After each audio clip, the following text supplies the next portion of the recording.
poursuivons avec un événement important, certes en Grande-Bretagne, mais aussi important pour l'Égypte et pour tous les pays qui sont frappés de terrorisme. En effet, le Premier ministre britannique, David Cameron, a laissé entendre aujourd'hui que de forts soupçons de lien avec le terrorisme, et c'est un euphémisme, planent sur le mouvement islamiste des frères musulmans. Il a cependant écarté pour l'instant l'interdiction des frères musulmans au Royaume-Uni, prévenant que tout lien avec ce groupe pourrait être cependant considéré comme un éventuel signe d'extrémisme. À qui dites-vous? Certaines sections des frères musulmans ont une relation ambiguë à l'extrémisme violent, a écrit M. Cameron, le député, présentant les résultats d'une enquête sur cette confrérie.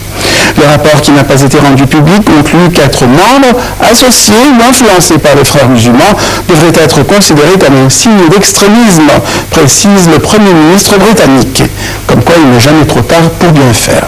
Il indique que les autorités vont continuer à enquêter sur la légalité des opinions et des activités des frères musulmans, gageons qu'ils constateront la véracité des accusations égyptiennes.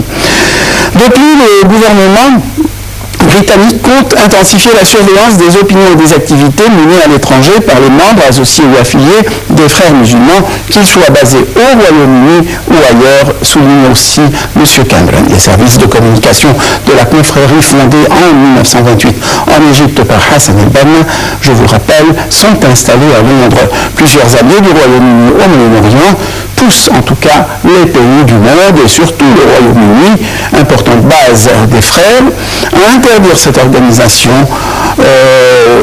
qui est classée comme terroriste, bien entendu en Égypte, mais également en Arabie Saoudite et aussi dans d'autres pays, dont la Russie.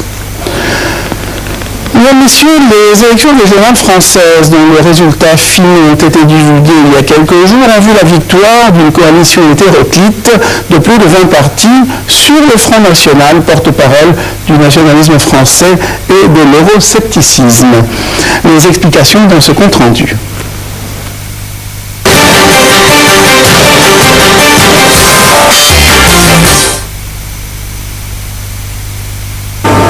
La mobilisation d'électeurs essentiellement de gauche, mais déçus par celle-ci, a empêché la droite nationale française, qui représente avec près de 30% de l'électorat, la première force politique française de conquérir la moindre région en France. Selon le résultat définitif, la droite a remporté dimanche 7 régions, dont la capitale tenue depuis 17 ans par la gauche. La majorité présidentielle de François Hollande a limité les dégâts avec 5 régions sur 13 en métropole.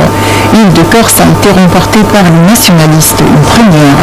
Ces résultats, après un succès historique du Front National au premier tour des élections régionales il y a une dizaine de jours, sont une preuve certes discutable du danger que représente une droite qui a le vent en poupe, engrangeant à chaque scrutin plus d'électeurs qu'avant. Parti de 1% il y a 35 ans, le Front National est le parti dont l'électorat augmente le plus vite.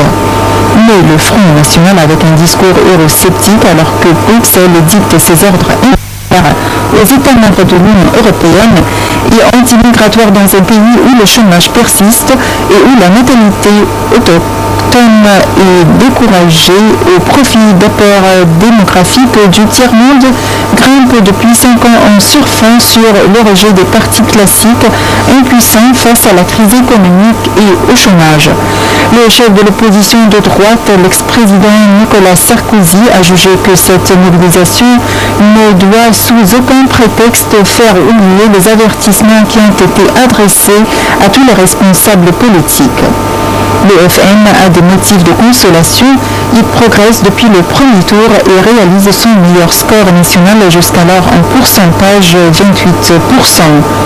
Et pourtant, droite et surtout gauche ne semblent pas avoir tiré des leçons, et rares sont ceux qui comprennent que non seulement le chômage, mais aussi la perte de nationale française à travers une immigration inadaptable sont à l'origine de la poussée du Front National, dont beaucoup d'idées sont empruntées au général de Gaulle, notamment sur la sécurité, la souveraineté et l'identité.